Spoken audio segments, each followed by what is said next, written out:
મોટા ભાગ આગળના સંતોનું આગમન થાય છે અને એ સંતોના પાવનકારી પગલા જ્યારે આપણા આંગણામાં પડે છે ત્યારે આપણા કોટી જન્મના કર્મનો નાશ થાય છે. પછી એને કીધું કે આવતા સંતોને આદર ભાવ દીજીએ, શરણ જોઈને શરણ. અને એનો જે વિવેક છે એનો ભાવ વ્યક્ત એને તરત કર્યો. પછી ત્રીજી કડીમાં કીધું કે ભાઈ સંતોના મુખની સાંભળીએ વાણે, સુનતા મીટે લખ 84 ખાણે. શ્રવણ મનન નિધ્યાસન, સાંભળવું, વિચારવું અને એમાંથી જે કાંઈક લેવા જવું હોય ને એ લઈ લેવું તો જ ફાયદો થાય. નકર આપણે સત્સંગ કર્યા જ કરે અને હા બિરાજ રાખી જેમ દાદા નાના નાના છોકરાને હાજર વાર્તા કરે અને હવે એ માયલું કાંઈ નહીં તો એનેથી કાંઈ ફાયદો થાય નહીં. એટલે છે ને કાંઈક આચરણમાં મૂકજો. અમે એમ નથી કહેતા કે બધું તમે લઈ જ લો, પણ જેટલું લેવાય ને એટલું લેજો. અને ખાસ કરીને હમણાં મહારાજાએ કીધું ને અને એ વાણે અમને બોલ્યા હતા કે આવેલું અવસર તમે ઓળખો.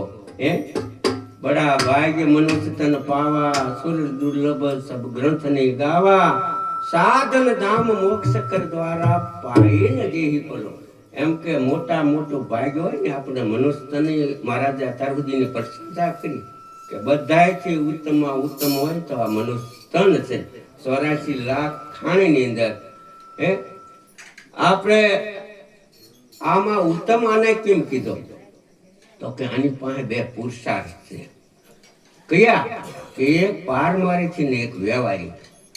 પારમારીથી એટલે તીરથ વ્રત યમ નિયમ કુંડા ને કોઈ સંતને સનદના વાત જાણી લેવી એ મોટો પહેલો પુરુષાર્થ. અને બીજો વ્યવહારિક, હગા વાલા એમાં હારા નશા બધા પ્રસંગો હોય અને એમાં આપણે વ્યવહારિકમાં આ મનુષ્ય દેહે જઈએ કીધું. બાકી આપણે 3 ખાણીમાં જે કીધા ને એમાં પશુ, પંખી, કીટ, વેલા, વનસ્પતિ એ જઈ શકતા નથી. એટલે બીજો પુરુષાર્થ છે, વ્યવહારિકમાં આપણે રહેવું પડે. આપણે જ્ઞાન જાણ્યું એટલે એમ નહીં માનવાનું કે હવે હું મેં જ્ઞાની થઈ ગયા, અમારે કાંઈ ત્યાં જવાની જરૂર નથી. ના, વ્યવહારમાં આપણા હગાવાલામાં જે પ્રસંગો હોય ત્યાં જાગ્યો અને એમાં ટેન્શન લેજો. આ બીજો પુરુષાર્થ છે. પાછી ત્રીજી કડી હું કીધું, આ સાહેબ કાગળ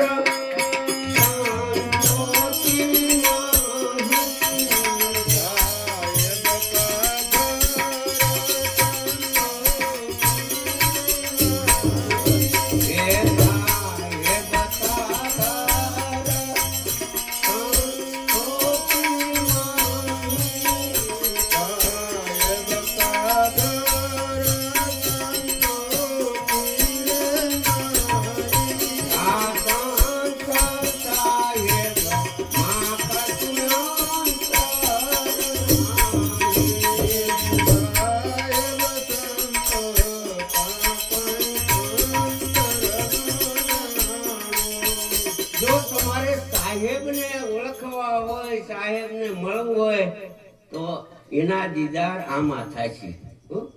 સાહેબ કા ઘર સંતો કી માહી, સંત સાહેબ માં કશું અંતર નાહી. એટલે પછી છેલ્લી કડીમાં કબીરે હું કીધું, કહતા કબીરા સંત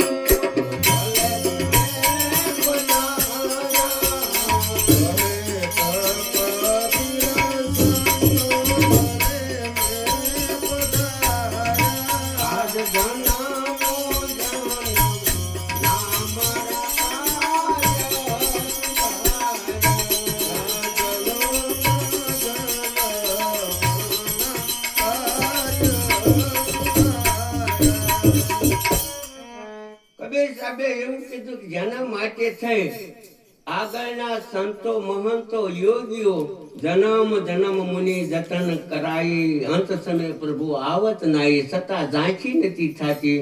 અને ઈ આજ મારા કાર્ય થઈ ગયું અને ઈ સફળતા મને મળે.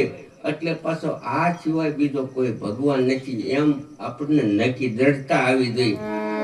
અને એના માટે આપણે છે ને માત્રાની અંદર જયરામ બાપા છે ને એને આ પાછું કહી દીધું છે, આજ રે સખી રે મારે